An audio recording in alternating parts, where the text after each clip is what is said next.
pessoal? Pensando um pouco aí no quanto essa pandemia nos despertou para a importância dos hospitais, dos locais de atendimento em saúde de forma geral, né? Não apenas os locais que fazem atendimento em saúde mental, mas os locais que fazem atendimento clínico, os postos de saúde, as UBSs, ou mesmo na rede de convênio, na rede particular, né? O quanto esses locais precisam estar preparados para atender aí diferentes populações. Nós decidimos gravar esse vídeo e eu vou trazer para vocês uma discussão de um estudo que fez uma revisão de quais são as principais necessidades ali, os principais problemas encontrados, né, por familiares e que levam crianças e adolescentes em ambientes de saúde, clínicos de forma geral, um pronto-socorro, um consultório, um local para fazer exames, por exemplo. Tá? E os dois aspectos mais levantados por essas famílias, né, por esses cuidadores que acompanham as crianças e os adolescentes, né, em suas consultas, foram a comunicação, dificuldades de comunicação e questões de sobrecarga sensorial. As dificuldades de comunicação, elas tinham dois pontos diferentes, né? Um era a dificuldade de comunicação com a própria família, o quanto muitas vezes esses profissionais não estão preparados ali, né, para aceitar a comunicação da família. Então, se a família relata que a criança tem dificuldade com alguma coisa, podem interpretar de uma forma errada, como a família sendo muito invasiva, ou como sendo frescura e não compreender direito. Então, é a dificuldade de comunicação com a própria família, com os cuidadores, e o outro é a dificuldade de comunicação com as próprias crianças e adolescentes também, né? Por não ter profissionais ali preparados para reconhecer formas diferentes ou alternativas de comunicação. Em relação à sobrecarga sensorial, tinham três coisas que eram muito importantes, né? A sobrecarga sensorial auditiva, então locais com muito barulho, tá? Por exemplo, sala de espera com muito barulho, alguns exames que são mais barulhentos, né? Alguns procedimentos que vão exigir alguma coisa. Excesso de equipe, com muitas pessoas falando ao mesmo tempo, também é uma coisa que atrapalha tanto a comunicação quanto a sobrecarga sensorial.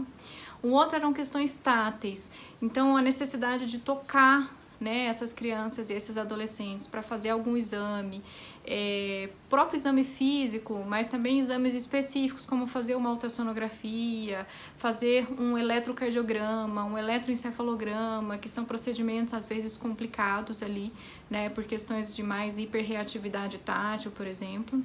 E em alguns ambientes, especialmente ali o pronto-socorro, a necessidade de luzes muito fortes, então luzes mais intensas que também podem trazer uma sobrecarga sensorial, tá? Em relação aos aspectos de comunicação, é interessante lembrar que para a criança e para o adolescente a gente vai ter duas áreas diferentes. Uma é a capacidade de compreender as informações que são dadas e a outra é a capacidade de se expressar de forma a ser compreendido. Então, o que acontece é que algumas vezes os profissionais não estão preparados para falar, para se comunicar de uma forma que a criança entenda, mas de forma geral, a capacidade de compreensão é um pouco melhor do que a expressão. Então, eles também podem entender que por essa criança não falar, ela não compreende o que está sendo dito e não explicam de forma adequada para a criança, né? Então, tem algumas dicas para os profissionais de saúde aí também e que os pais podem levar para os profissionais, que é sempre tentar se comunicar com essa criança de alguma forma, né? Usando a linguagem verbal, a falada, tente falar frases curtas, tente falar de forma sequencial. Olha, primeiro eu vou pegar esse objeto aqui e aí eu vou encostar no seu peito ali para escutar seu coração.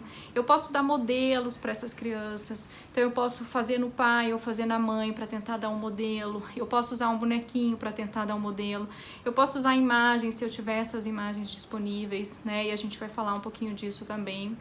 E é importante ter uma equipe ali que seja uma equipe mais de referência. Então, se chegar alguém, a família comunica que a criança, esse adolescente tem um transtorno do espectro autista, a gente pode selecionar profissionais que têm um pouco mais de experiência com isso e deixar de preferência um profissional único para se comunicar um pouco mais com essa família.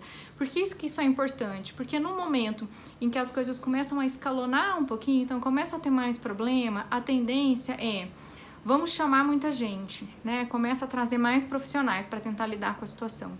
Isso vai dificultar ainda mais, né? Tanto por aspectos de comunicação, quanto por questões sensoriais também. Então fica uma sobrecarga muito grande ali para a criança e para o adolescente, pode acabar escalonando, né? Um problema que poderia ser resolvido ali de uma outra forma. Então, se eu tiver um profissional de referência, uma pessoa que vai se comunicar mais diretamente com essa criança, com esse adolescente ou com a família, isso é importante para deixar claro quais são as vias ali de comunicação, né? Como receber informações e como dar informações importantes também, tá? Em relação à capacidade de se expressar, eventualmente, quando as crianças e esses adolescentes não têm uma habilidade verbal muito desenvolvida, eles podem utilizar algumas comunicações alternativas. E é importante que a família informe se essa criança ou se esse adolescente conseguem se expressar de alguma outra forma, por exemplo, usando figuras para demonstrar alguma coisa, né? A gente pode tentar usar pranchas, né, ou figuras, para a criança tentar mostrar assim, onde dói, onde eu sinto dor, né, e tentar se comunicar ali de alguma outra forma e conseguir se expressar.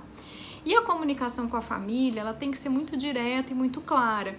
Então, para um exame agendado, né, se o exame vai atrasar, vamos avisar essa família com antecedência, por exemplo, tá? Porque pode ser que para a criança é melhor esperar no carro do que descer e ficar numa sala de espera muito tumultuada, tá?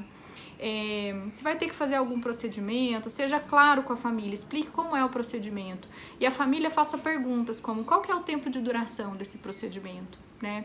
O que acontece nele exatamente, tá? Eu vou ter contato com a pele, eu tenho que encostar na criança, né? Eu vou ter uma agulha. Quanto tempo vai demorar para fazer esse procedimento? Quando a gente vai começar? Quanto tempo ele tem que esperar? Então, a família pode buscar algumas informações para tentar se organizar também, né? Em relação tem outra coisa importante ali da comunicação para os profissionais de saúde, que é evitar falar numa linguagem muito metafórica, né? Então falar assim: não se preocupe, isso daqui é só uma picadinha de formiga, né? Porque por serem muitos literais, eles podem imaginar mesmo que é uma formiga de verdade ali picando. Então evitar essa comunicação através de metáforas, né? Que é um jeito que muitas vezes a gente fala com a criança e com o adolescente nesses contextos aí, né? Então deem orientações claras, sequenciais, curtas e diretas, né? Sempre o mais direto possível, né? Em relação às sobrecargas sensoriais, a família pode tentar se informar se é possível utilizar alguma coisa para ajudar essa criança a se regular um pouco mais. Por exemplo, nesse exame, a criança pode entrar com um fone de ouvido para minimizar os ruídos, né? É um exame que permite a criança estar com um tablet, ou que ela leve algum brinquedo, que ela leve alguma coisa sensorial, uma bolinha que ela gosta de apertar, né? É possível fazer pausas durante esse exame. Se a criança estiver muito tensa, ela pode fazer uma pausa, brincar um pouquinho e voltar a fazer o exame, né? Então é importante colher essas informações. E de forma geral, eu acho interessante as famílias terem esses principais aspectos, que é ali, como é que essa criança se comunica, o que ela compreende, quais são as questões sensoriais mais importantes, talvez ter isso por escrito, né? Se vai para uma internação, por exemplo, imprima o papel, peça para colocar no prontuário, tenha com você carregando, porque muitas vezes na hora de se comunicar, tanto pela tensão ali da comunicação, da situação em si, a gente acaba dando informações demais e não dando informações importantes. E essas informações específicas, que são referentes à habilidade de comunicação, tanto de se expressar quanto de compreender, e as questões sensoriais, elas são muito importantes nesse tipo de ambiente, tá? Que é num ambiente hospitalar, né? E aí uma coisa legal que eu queria compartilhar com vocês é que o Fleury, o Laboratório Fleury, ele desenvolveu em parceria aí com a nossa equipe e alguns outros profissionais, alguns materiais, e eles estão disponíveis.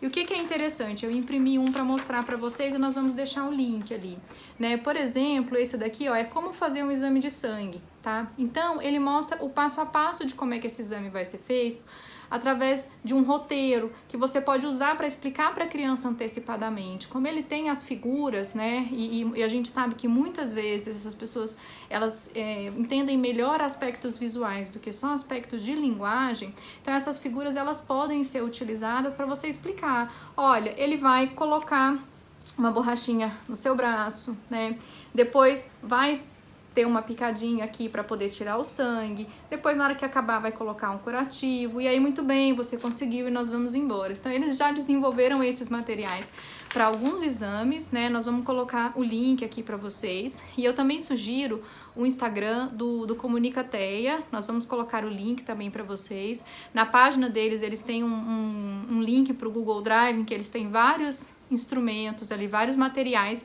que vocês podem imprimir em casa em relação à comunicação alternativa em geral, alguns roteiros em geral. Então tem alguns mais ou menos de assim, quando eu me sinto incomodado, então se eu tô com dor, né, que são coisas interessantes e que vocês podem também fazer esse download aí, é tudo gratuito e podem imprimir em casa e utilizar também. E por último, né, nossa equipe gostaria de deixar aí um pedido para os gestores, tanto de saúde pública quanto de rede privada, rede conveniada, para se movimentar, para capacitar as equipes para receber essas populações, né? Nós sabemos atualmente aí que o transtorno do espectro autista, ele impacta vidas de 1 a 1,5%, né, de pessoas. E frequentemente são pessoas que precisam estar em contato com essa rede clínica, que precisam de um pouco mais de cuidados, né? Sejam por questões próprias, por exemplo, tem uma dificuldade alimentar e acaba tendo uma carência nutricional, uma constipação intestinal, né? Eventualmente tem uma dificuldade de autocuidado e está mais propenso a ter cárie, por exemplo. Então são dificuldades que podem surgir, ou vai usar uma medicação, precisa fazer um exame para controlar essa medicação tem efeitos colaterais. Então, por esses cuidados, né, que essa população exige, deixar encarecidamente aí um pedido, né, para os gestores que se movimentem para poder tentar capacitar as equipes, para tentar ter disponível formas alternativas de comunicação sempre que possível, para a gente ampliar aí a acessibilidade e deixar esses ambientes mais favoráveis e mais adequados para receber qualquer tipo de pessoa. Então, espero que tenha sido útil e um abraço para todos.